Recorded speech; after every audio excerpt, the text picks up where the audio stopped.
So ngayon guys, magluluto tayo ng buffalo chicken wings. So yan guys, andito ang ating mga ingredients. So kamusta ang lahat? So bagong ulam na naman. So meron tayo ditong chicken wings, black pepper, butter, garlic powder, cornstarch, sesame seeds, sugar, hot sauce, and salt. So yan ating mga gagamitin. At syempre yung pakpak ng manok. So lalagyan lang natin yan ng 3 tablespoon na cornstarch, 2 tablespoon na garlic powder, 1 tablespoon na black pepper, 1 teaspoon na salt, at pagkatapos nyan, ating hahaluin.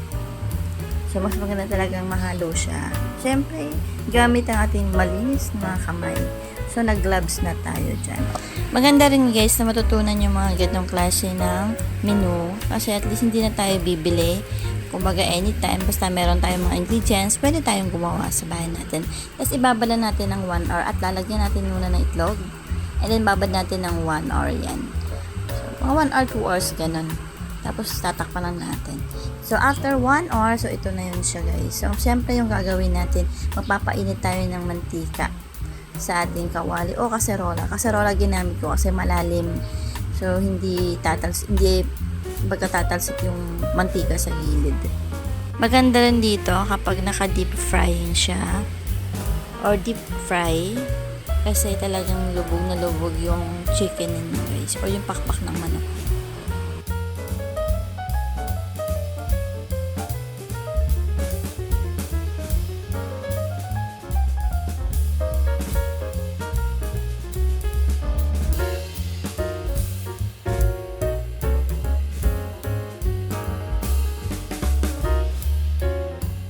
So, antayin lang natin siya mag-golden brown at pagkatapos nan, ilalagay natin siya sa isang lagayan. And then, syempre, kailangan natin siya i-stay muna or i-set aside natin siya ng mga 3 to 5 minutes.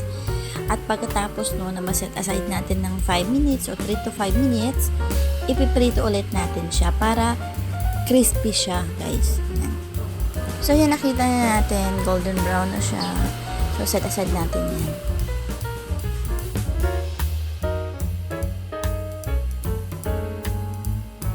And then, yun, paprituhin na natin siya ulit.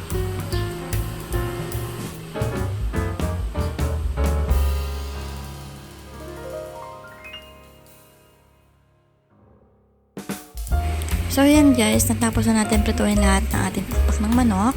So, gagawin natin ngayon, gagawa na naman tayo ng sauce.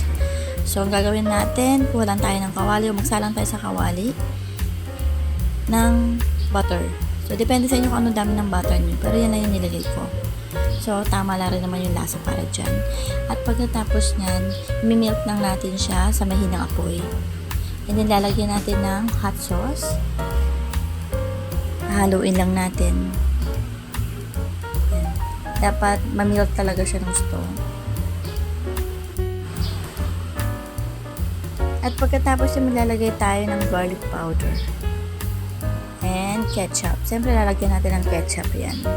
Para mas lumakot siya. And then, sugar. So, yan. I-mix lang natin. So, ganyan yung maging texture niya, guys. Medyo malapot. So, papalaputin pa natin yan. So, bago natin nilagay yung ating pritong manok. Yan. So, haluin natin. Mix-mix na lang. I-turn off nyo na pala yung inyong gas stove. So, yan. Haluin na natin maigi para ma-mix lahat ng sauce.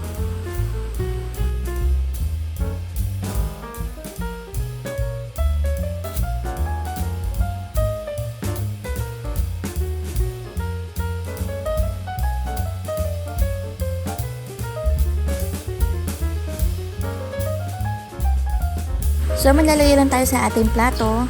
Yan. Kukuha tayo dito. So, kukunin natin yan. At pagkatapos lalagyan na natin ng sesame seeds. So, yan na guys. So, tikman nyo na. At titikman na rin natin, syempre. Masarap talaga sa dami na nakain ko dyan. So, hanggang sa susunod ulit na vlog. Bye!